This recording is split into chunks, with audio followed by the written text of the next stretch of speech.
अस्सलाम वालेकुम। Quora platform के ऐसे यूज़र जो क्योरा प्लेटफ़ॉर्म से अर्निंग कर रहे हैं या इन फ्यूचर में क्योरा प्लेटफ़ॉर्म से अर्निंग करने का इरादा रखते हैं। आज की ये वीडियो उन तमाम यूज़र के लिए बहुत इम्पॉर्टेंट है बिकॉज़ आज की इस वीडियो में मैं प्रैक्टिकली 10 ऐसी कॉमन क्योरा मिस्टेक शेयर करने वाला हूँ जो हर यूज़र के लिए जानना बहुत ज़रूरी है। इससे पहले कि मैं आपसे वो मिस्टेक शेयर करूँ, मैं आपसे पहले ये शेयर करूँगा कि सब यूज़र के लिए वो मिस्टेक जानना क्यों ज़रूरी है। उसमें सबसे बड़ी वजह है आपके अकाउंट की सिक्योरिटी। अगर आप चाहते हैं कि आपका अकाउंट किसी भी स्टेज पर बैन, सस्पेंड या ब्लॉक ना हो, तो आपका इन मिस्टेक्स के बारे में जानना बहुत ज़रूरी है। पॉइंट नंबर 2 है आपके आंसर्स की विजिबिलिटी। अगर आप चाहते हैं कि आपके आंसर्स की विजिबिलिटी मेंटेन रहे, आपके आंसर्स किसी भी स्टेज पे जाके ब्लॉक या कोलैप्स ना हो, तो इस वीडियो को आखिर तक ज़रूर देखिएगा ताकि आप इन मिस्टेक के बारे में जान सकें। तीसरी अहम वजह है आपकी प्रोफाइल की ग्रोथ।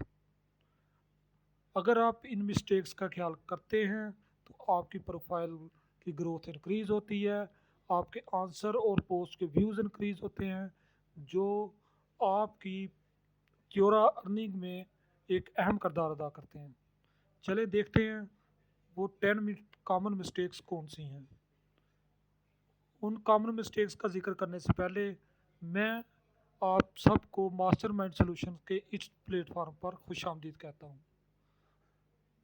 अगर आपने चैनल सब्सक्राइब नहीं किया तो चैनल को ज़रूर सब्सक्राइब कीजिएगा। तो आगाज़ करते हैं पॉइंट नंबर 1 से। जो सबसे पहला और ज़रूरी पॉइंट है वो है मोनेटाइजेशन। अगर आप क्योरा प्लेटफॉर्म पे मोनेटाइजेशन अनेबल करना चाहते हैं तो सबसे पहले आपको मोनेटाइजेशन के लिए जो ऑथराइज कंट्रीज़ हैं उनका लिस्ट को व्यू करना बहुत ज़रूरी है बिकॉज़ तमाम कंट्रीज़ अलाउड नहीं है मोनेटाइजेशन के लिए। अगर आप कोई ऐसा कंट्री सेलेक्ट कर लेते हैं जो मोनेटाइजेशन के लिए अलाउड नहीं है तो आप क्योरा प्लेटफॉर्म से अर्निंग नहीं कर सकेंगे। और आप एक दफ़ा कंट्री सेलेक्ट कर लेते हैं उसके बाद क्योरा प्लेटफॉर्म आपको कंट्री चेंज करने का ऑप्शन नहीं देता। अगर आपने कंट्री चेंज करना है तो आपको क्योरा टीम से रिक्वेस्ट करनी पड़ती है कंट्री चेंज करने के लिए। तो उस केस में हो सकता है कि आपको कोई एडिशनल इंफॉर्मेशन क्योरा टीम को प्रोवाइड करनी पड़े। मैं ये आपसे प्रैक्टिकली शेयर करता हूँ। जब आप राइट साइड से प्रोफाइल का ड्रॉप डाउन ओपन करते हैं तो यहाँ पे योर कंटेंट एंड स्टेट्स के नीचे या ऊपर आपको मोनेटाइजेशन का ऑप्शन का लिंक नज़र आ रहा होगा, क्योंकि इस अकाउंट से ऑलरेडी मोनेटाइजेशन हो चुकी है जिसकी वजह से यहाँ पे वो मोनेटाइजेशन का लिंक विजिबल नहीं है। उसके बाद जब आप मोनेटाइजेशन पे क्लिक करेंगे, मोनेटाइजेशन पे क्लिक करने के बाद आपके पास कंट्री का ड्रॉप डाउन ओपन होगा, आप कंट्री की सिलेक्शन करेंगे और आप मोनेटाइजेशन के लिए अप्लाई कर देंगे। उसके बाद आप सेटिंग्स में जाएंगे, सेटिंग्स में जाने के बाद आप देखेंगे कि आपने जो कंट्री सेलेक्ट किया हुआ है वो आप कंट्री ऑफ रेजिडेंस में आ रहा होगा। अभी आप यहाँ पे देख सकते हैं कि यहाँ पे कंट्री एडिट करने का कोई ऑप्शन नहीं है। लर्न मोर पे वो आपको वो कंट्रीज़ विजिबल होंगे जो मोनेटाइजेशन के लिए एलिजिबल हैं। तो आपने जिस वक्त भी मोनेटाइजेशन अनेबल करनी है तो आपने इस बात का बहुत ख्याल रखना है कि उस कंट्रीज़ को सिलेक्ट किया जाए जो मोनेटाइजेशन के लिए ऑथराइज लिस्ट में अवेलेबल है। दूसरा पॉइंट है आपकी प्रोफाइल की ग्रोथ। हमारे क्योरा प्लेटफॉर्म के अक्सर यूज़र ऐसे हैं जो अपनी प्रोफाइल की ग्रोथ से पहले ही एक्सटर्नल लिंक और प्रमोशनल लिंक यूज़ करना शुरू कर देते हैं। उस केस में उनका अकाउंट ब्लॉक, सस्पेंड या बैन हो जाता है। तो इस तरह की सूरत हाल से बचने के लिए मेरा आपको मशवरा है कि एट लीस्ट 1 मंथ आप अपनी प्रोफाइल की ग्रोथ को इंक्रीज़ करें, आप क्वेश्चंस के आंसर दें और जब क्योरा प्लेटफॉर्म पे आपको इस चीज़ का महसूस हो कि आपके व्यूवर्स इंक्रीज़ हो गए हैं, उसके बाद ही आप प्रमोशनल या एक्सटर्नल लिंक यूज़ करें ताकि आपका अकाउंट या बैन या ब्लॉक ना हो। देखते हैं तीसरा पॉइंट। तीसरा पॉइंट है कि अगर आप किसी भी स्टेज पे हैं, आपको अकाउंट यूज़ करते हुए 1 ईयर हो गया है, 6 मंथ हो गए हैं, 2 मंथ हो गए हैं, अगर आप अपने क्वेश्चंस के आंसर में एक्सटर्नल लिंक यूज़ कर रहे हैं तो आप इस चीज़ को मेक श्योर करें कि आपके आंसर्स ब्लॉक तो नहीं हो रहे। इस चीज़ का आइडिया आपको उन व्यूज़ से भी हो जाएगा कि आपके आंसर के व्यूज़ आ रहे हैं या नहीं आ रहे। और दूसरा ये है कि आप ये चेक कर सकते हैं कि आपके आंसर ब्लॉक हो रहे हैं या नहीं ब्लॉक हो रहे। तो अभी मैं आपको प्रैक्टिकली बताता हूँ कि आपने ये किस तरह चेक करना है कि आपके आंसर्स ब्लॉक हो रहे हैं या नहीं हो रहे। उसके लिए हम चलते हैं क्योरा की वेबसाइट पे। अभी मैंने ये एक क्वेश्चन ओपन किया हुआ है। इस क्वेश्चन पे इस यूज़र ने ऑलरेडी आंसर किया है। अभी हम यहाँ से चेक कर सकते हैं। यहाँ पे अगर आप आंसर्स की लिस्ट में आते हैं, आंसर्स आ रहे हैं 33। अभी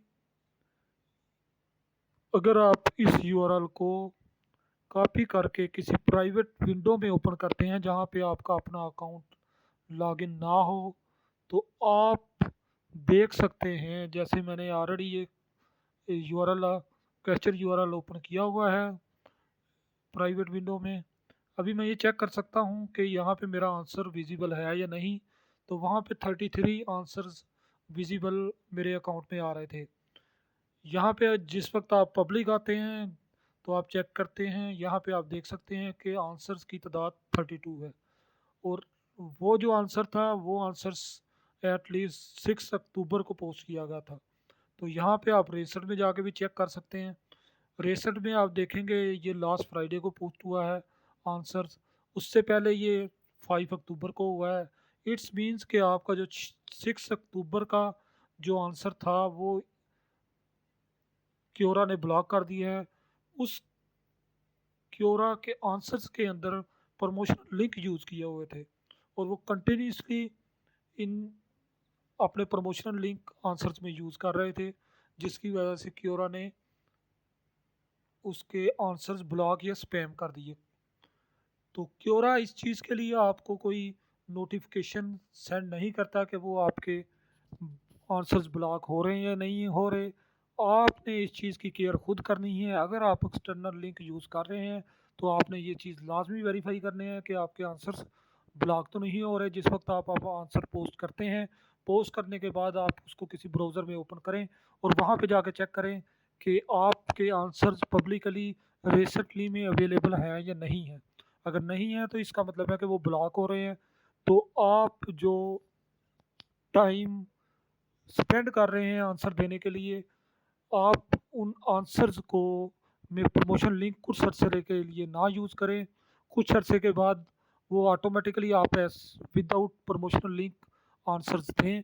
तो उसके बाद आप दोबारा प्रमोशनल लिंक यूज़ करें लेकिन कम तादाद में, ताकि आपकी आंसर्स ब्लॉक ना हो सके। देखते हैं चौथा पॉइंट। चौथा पॉइंट है आपकी प्रोफाइल के क्रीडेंशियल्स। आप जिन भी क्वेश्चंस का आंसर देते हैं उन क्वेश्चंस के आंसर्स में आपके प्रोफाइल क्रीडेंशियल्स या प्रोफाइल सिग्नेचर्स होते हैं जो आपके नेम के साथ आते हैं। जैसे अगर आप डिज़ाइनर हैं तो आप डिज़ाइनर सेलेक्ट कर सकते हैं। अगर सॉफ्टवेयर इंजीनियर है सॉफ्टवेयर इंजीनियर सेलेक्ट कर सकते हैं। या आप किसी भी फील्ड से तल्लुक़ रखते हैं तो आप अपने सिग्नेचर सेट कर सकते हैं। तो क्योरा हमें इस चीज़ की ऑप्शन देता है कि आप हर क्वेश्चन के लिए अलहदा-अलहदा सिग्नेचर सेट कर सकते हैं। तो ये मैं आपको प्रैक्टिकली बता देता हूँ कि ये आप कहाँ से सेट कर सकते हैं। उसके लिए हम देखते हैं, मैं आपको 2 क्वेश्चंस बताता हूँ। जैसे ये क्वेश्चंस है का आंसर दिया हुआ है, ये वर्ल्ड कप से रिलेटेड था। वर्ल्ड कप से रिलेटेड यहाँ पे जो सिग्नेचर यूज़ किया गया है वो वर्ल्ड कप या स्पोर्ट्स से रिलेटेड आप यूज़ कर सकते हैं। एक और आंसर्स की मिसाल लेते हैं। ये एक और आंसर है जहाँ पे यूज़र ने ये मूवी से रिलेटेड आंसर दिया हुआ है और आप देख रहे हैं कि यहाँ पे आप मूवी से रिलेटेड उसने सिग्नेचर यूज़ किया हुआ है। इसी तरह अगर आपका तल्लुक प्रोग्रामिंग से है, तो आप किसी ऐसी क्वेश्चंस का आंसर दे रहे हैं, तो आप अपने जो प्रोफाइल के क्रेडेंशियल्स हैं वो as a software engineer set कर सकते हैं, या आप कोई स्पेसिफिक डेवलपर हैं तो वो सेट कर सकते हैं। अभी ये क्रेडेंशियल कैसे सेट करते हैं, आप किसी भी क्वेश्चन को एडिट करने के बाद या कोई भी आप क्वेश्चन पोस्ट करते हैं, तो साथ आपके पास ऑप्शन आ जाता है कि आप डिफ़ॉल्ट क्रेडेंशियल यूज़ करना चाहते हैं या आप नए क्रेडेंशियल ऐड करना चाहते हैं। तो आप वहाँ से आप अपना क्रेडेंशियल सेट कर सकते हैं। ये जो क्रेडेंशियल सेट करने हैं, ये चीज़ आपकी प्रोफाइल की इन्हेंसमेंट, रेपुटेशन, ट्रस्टवर्दी और यूज़र एंगेजमेंट में बड़ा अहम किरदार अदा करती है।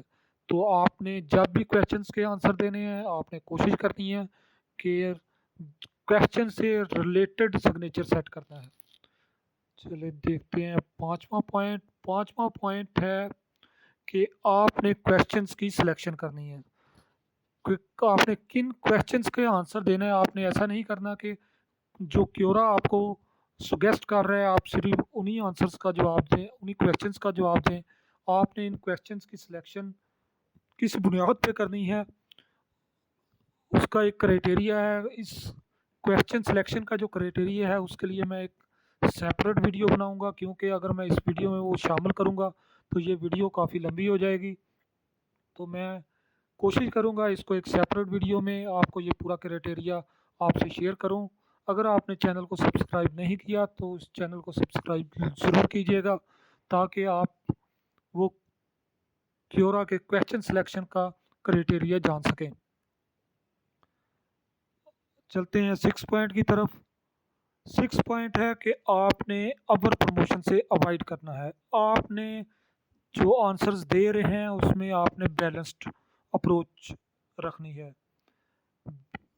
बैलेंस्ड अप्रोच रखने का मतलब है कि अगर आप दिन में 5 आंसर दे रहे हैं, क्वेश्चंस के आंसर दे रहे हैं, तो आपने कोशिश करनी है कि एक या मैक्सिमम 2 आंसर्स में अपने प्रमोशनल लिंक यूज़ करें। ऐसा नहीं है कि आप सारा दिन में 10 आंसर्स दे रहे हैं तो 8 आंसर्स में आप प्रमोशनल लिंक यूज़ करेंगे तो क्योरा का क्योरा आपको जो आंसर्स हैं उसको बैन कर देगा। जैसे कि मैंने आपको पहले भी प्रैक्टिकल बताया है कि वो क्योरा खामोशी के साथ, ना तो आपको इसका नोटिफिकेशन आएगा, आप आंसर्स दे रहे हैं लेकिन आपके आंसर्स के व्यूज़ नहीं आ रहे।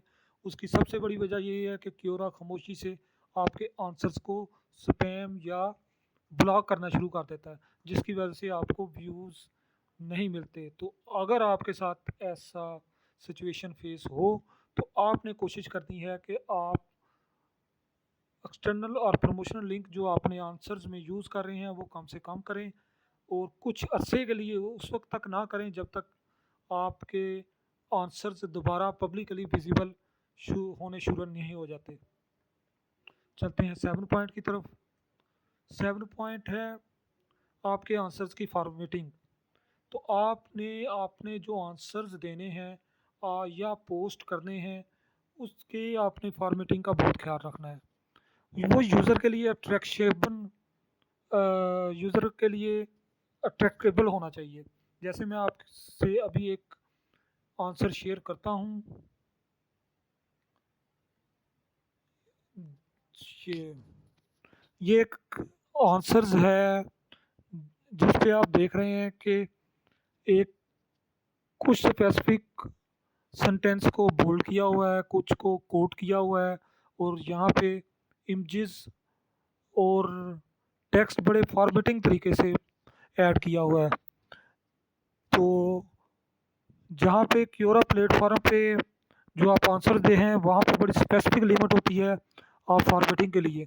तो आपने कोशिश करनी है आंसर इस तरीके से देना है कि वो यूज़र के लिए अट्रैक्शन पैदा करे। अगर आपका आंसर ऐसा होगा कि वो यूज़र के लिए अट्रैक्शन पैदा करेगा और रेलिवेंट होगा, तो ऑटोमेटिकली वो यूज़र आपकी प्रोफाइल को आपके यहाँ पे ग्रो करेगी और यूज़र आपके आंसर्स को अपवोट करेंगे। चलते हैं नेक्स्ट पॉइंट की तरफ। नेक्स्ट पॉइंट है आपका आंसर्स के मतलब ही है कि आपने जो आंसर्स क्वेश्चंस के आंसर देने हैं वो ना तो ज़्यादा शॉर्ट होने चाहिए और ना ही ज़्यादा लॉन्ग होने चाहिए। आपने इस बात का बहुत ख्याल रखना है। आपने प्रिसाइज किस्म का आंसर लिखना है। ऐसा नहीं है कि आपने कोई एआई टूल से आंसर जनरेट करें और वो कॉपी करके सारा आंसर्स में पेश करते हैं। ऐसा जो कंटेंट आप शेयर करते हैं वो तो सबसे पहले क्योरा का जो एआई मॉडल है वो आप इस चीज़ को स्पैम कर देता है, और दूसरा वो यूज़र के लिए इतना मीनिंगफुल नहीं होता, और वो यूज़र के लिए ज़्यादा फ्रूटफुल नहीं होता, और उसमें आपको ज़्यादा व्यूज़ और आपको ज़्यादा वोट नहीं मिलते। इसलिए आपने कोशिश करनी है कि आपका जो आंसर्स हो वो ज़्यादा शॉर्ट या ज़्यादा लॉन्ग ना हो। जैसा कि मैंने पहले भी आपसे शेयर किया है, ये एक आंसर दिया है, ये मूवी से रिलेटेड है। आप यहाँ पे चेक कर रहे हैं कि इसमें इस आंसर में सिर्फ बहुत कम टेक्स्ट यूज़ किया हुआ है। टेक्स्ट के साथ जो टेक्स्ट यूज़ किया है उसमें उसने कुछ टेक्स्ट को प्रोमिनेंट किया हुआ है, कुछ को कोट किया हुआ है, उसके साथ आपने इमेजेस यूज़ किए हैं। ये सारे काम यूज़र की अट्रैक्शन के लिए किए जा रहे हैं, ताकि आपके जब भी आंसर्स यूज़र के सामने आएँ तो उसके लिए अट्रैक्शन पैदा करें और आपके ज़्यादा से ज़्यादा व्यूवर्स इंक्रीज़ हो सकें। तो आपने इस बात का बहुत ख्याल रखना है। तो ये अभी जो मैंने आपसे आंसर शेयर किया था ये भी एक बहुत प्रिसाइज और ना ज़्यादा शॉर्ट था और ना ज़्यादा लॉन्ग था। तो आपने भी कोशिश करनी है कि इस बात का बहुत ख्याल रखना है। चलते हैं नाइन्थ पॉइंट की तरफ। तो आप नाइन्थ पॉइंट है, आपने जो भी जिन क्वेश्चंस के भी आंसर देने हैं वो उसके मतलब आपका नॉलेज ज़रूर होना चाहिए। ऐसा नहीं है कि आपने किसी एआई टूल से डेटा कॉपी किया और पोस्ट कर दिया। इस केस में आप अपना टाइम वेस्ट कर रहे हैं। आपका क्योरा का जो एआई मॉडल है वो आपके आंसर्स को स्पैम कर देगा। इसलिए आपने कोशिश करनी है कि जो भी कंटेंट रखें उसको आप पहले एडिट कर लें, उसको फॉर्मेट कर लें और उसको यूज़र के लिए जितना हो सकता है फ्रूटफुल बनाएं। यही वो पॉइंट्स हैं जिनकी वजह से आपकी प्रोफाइल ग्रोथ इंक्रीज़ होगी। अगर आपकी प्रोफाइल ग्रोथ इंक्रीज़ होगी तो फिर ही आपकी अर्निंग इंक्रीज़ हो सकेगी। देखते हैं टेंथ और लास्ट पॉइंट। टेंथ और लास्ट पॉइंट है कि आपने कॉपी पेस्ट नहीं करना है। अगर आपने कॉपी पेस्ट, इसका जिक्र हम पहले भी कर चुके हैं कि अगर आप इस केस में आप किसी यूज़र का कॉपी पेस्ट करते हैं या किसी एआई मॉडल से कॉपी पेस्ट करते हैं तो इस केस में आपका आंसर्स ब्लॉक हो सकते हैं और इन फ्यूचर आपकी प्रोफाइल भी ब्लॉक हो सकती है। तो ये वो 10 ऐसी मिस्टेक्स थी जो हर यूज़र को आंसर या पोस्ट करने से पहले अपने जहन में रखनी चाहिए, क्योंकि यही वो मिस्टेक्स हैं जिनको आप अगर अपने जहन में रखेंगे तो आपकी प्रोफाइल ग्रोथ इंक्रीज़ हो सकेगी और आपकी पोस्ट और आंसर्स के व्यूज़ इंक्रीज़ हो सकेंगे, और इन्हीं की बुनियाद पे आपकी क्योरा की अर्निंग इंक्रीज़ हो सकेगी।